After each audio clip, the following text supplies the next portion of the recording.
Okay, guys, what's up? It's Nicole. Welcome back to my channel. Hey. So, yeah, I'm in my pajamas. I'm just relaxing, having a good Sunday. And I just went to Instagram and looked up Charles Marlowe's Instagram to check and see how he was doing. And I also see that he just uploaded a video on his main channel.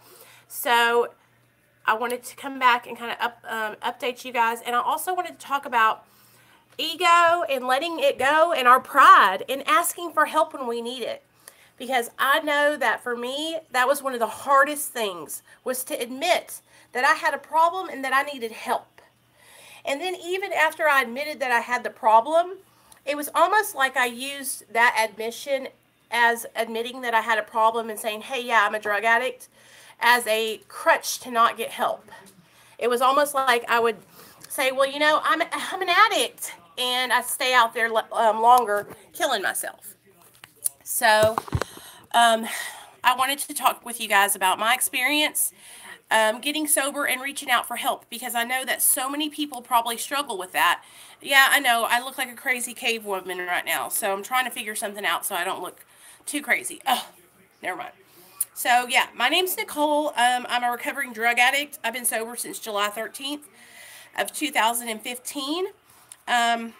I do utilize a medically assisted treatment program. I'm on Suboxone. I have been for 3 years. Since being on Suboxone, I have not had the urge to use opiates at all, but I also have not used any other illegal substances, or legal for that matter. I don't drink alcohol. I don't smoke pot. I just take my medication and that's it. So, and I think that's really important for you guys to know, because like, I'm not just talking out the side of my neck. You know, I'm not just making this shit up. Like, I have experience. Okay? I've been there. I was in active addiction for 13 years. I've been through all of it. And I've been through exactly what Charles is going through right now. I've been homeless. I've lost jobs. I've lost relationships. I've had my son taken from me by the Department of Human Services. And I have all that back now, because I've chose recovery and I chose life. And that's what has to happen. We have to choose life for ourselves. We have to choose recovery. And it's not easy. It's not easy to reach out for help. Give me a thumbs up too, guys, if y'all don't mind.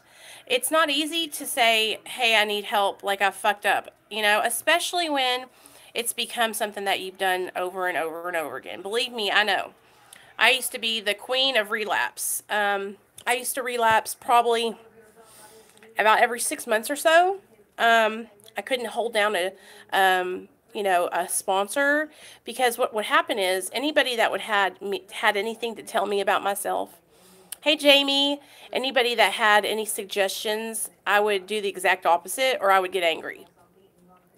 We get angry because it's hard to look inside yourself, and it's hard to realize that you're a piece of shit and that you're making bad decisions. But you don't have to stay at being a piece of shit. Everybody can change. And I have been following the Vegan Cheetah, Charles Marlowe, for 3 years now, since he was living in New York with his dad and sober and on probation still. And I have watched this downward spiral of his health and his well-being, and it makes me so sad. Like, I'm distraught over this. Hey girl, hey Sam. I want to talk to you guys about letting go and reaching out for help. So I'm going to give you a little background story on what's going on with Charlie, and then we're going to talk about how this is affecting his life, and how if he would just let go, if he would just get honest and let the pride go, he could get help and prosper in his recovery. So for the last 6 months or so, he's been like, house hopping, staying with this guy named Will. And I just watched Will's video that Will put up on and I think Will is actually such a nice guy, and he's probably been putting up with Charlie shooting dope in his house, and that's not cool, because when we shoot dope as an addict who used to shoot meth or heroin, whatever, we get messy. We we'll not be able to hit ourselves, and we'll take hours trying to hit a vein. It's just a hard situation, especially when you're living with roommates. There's no way for them not to know. And Will made this video, and it's basically saying, like, I had to kick him out because he was high on dope, y'all. He was high. And he showed a video clip at the end of Charlie on meth, and I literally started crying because I remember being the same exact way. Like, I remember thinking I looked great. I would think, oh, I look so good. And I actually looked like a frail old woman shaking. And that's how he looked, like he was just shaking, like he had Parkinson's. It was just so sad. And I just want him to get help. It's like, just like I want you guys to get help that are struggling in your addictions. When is it going to be enough? When are you going to love yourself and take yourself and get help? Why? Why do you have to keep killing yourself? What is it? Do I need, like, I almost feel like, I know for me that it took my son being removed from my care for me to get to a point where I cared enough to reach out for help. And so I used my son as motivation. Do you understand? And I almost feel like with Charlie, because he has so many people that are enabling this negative behavior, that these things need to be taken away for him to want to change. And his family members need to step in. Hey, Frank, how are you doing on your recovery? What happened last night? Did you go to the party or did you stay home? Like, I feel like this is a 911 situation, and we need to call, like, his dad needs to get him back to New York, and because he's going to die, you guys, if he doesn't get sober. Like, he's homeless right now. I mean, he's uploading videos from the beach. He ain't got nowhere to go. And it's so sad. And I feel like he thinks none of us know. I feel like he thinks that all of us are just watching and don't even know what's going on. Yeah, and that's the thing, you guys. Like, so when we ask for help, it takes this leveling of the pride. It takes us putting our egos down and reaching out and saying, you know what, I can't do this on my own. And I feel like Charles, he has got to get to that point, because if he doesn't, like, this is becoming a lifestyle for him, this back and forth.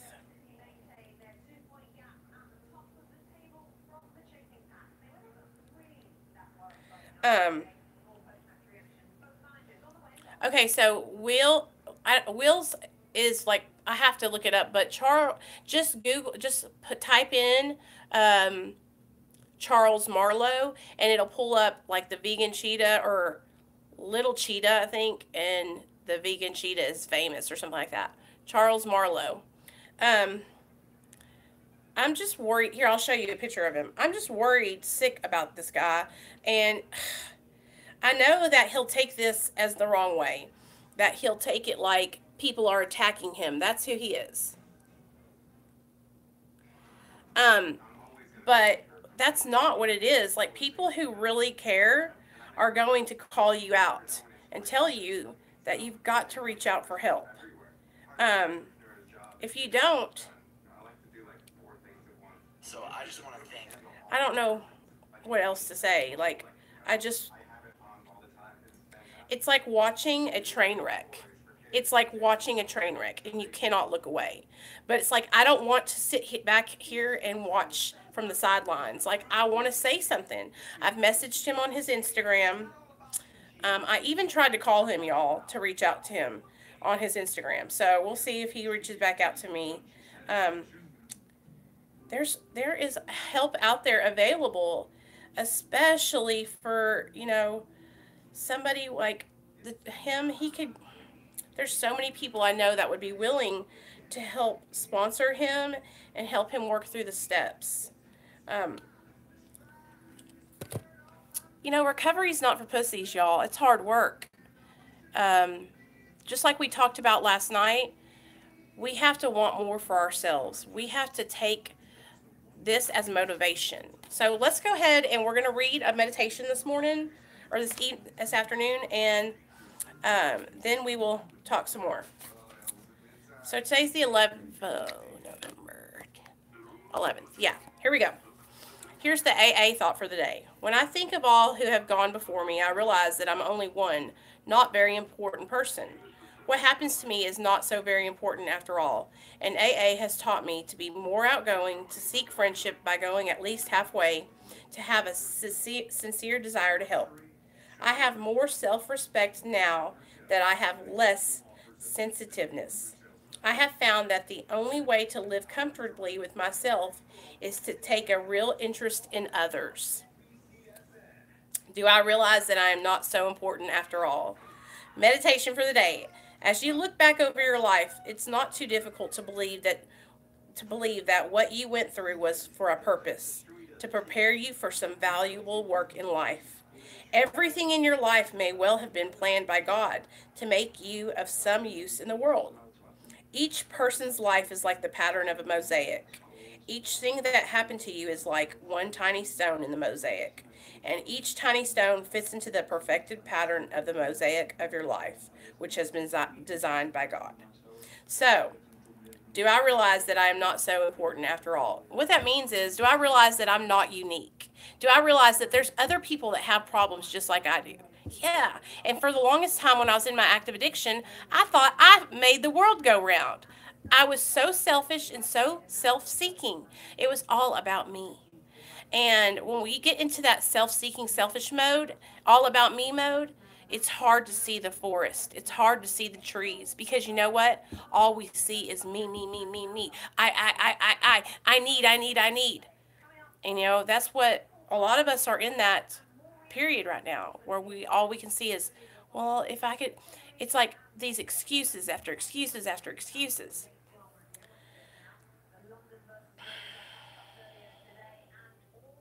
The only way to live comfortably with myself is to take a real interest in others.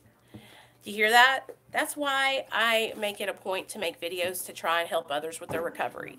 Because through helping others, it has built my self-esteem. By taking an interest in whether Charles Marlowe is sober or whether Charles Gross went to rehab it helps me stay sober. By helping you guys, coming on here and doing meditation with you guys, it helps me to be strong in myself. And that says it right there. The way to build ourselves up is to take interest in others and help others. Helping others is the key to recovery, you guys. Once you get strong enough in your recovery and you've been sober for a little bit, then you can go out and help others get sober. And it's the best experience ever.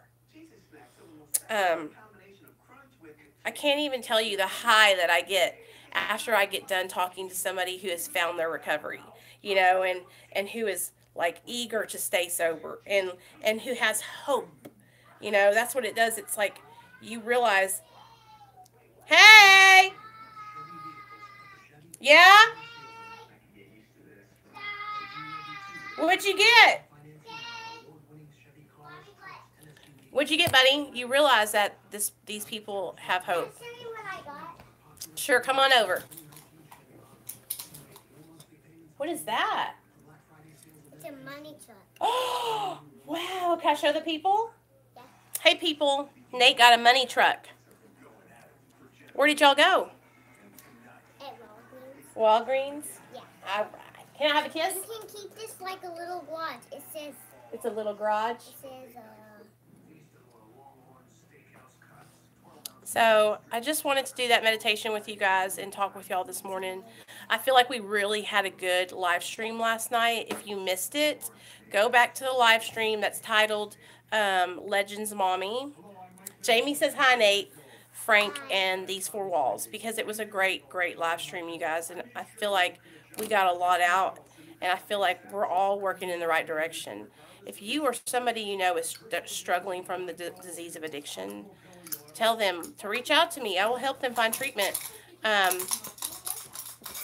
If you need treatment and you want to find somewhere, call me. I will help you. Do not be ashamed. all right? There's no shame in needing help. It's courageous to ask for help. All right, guys, bye.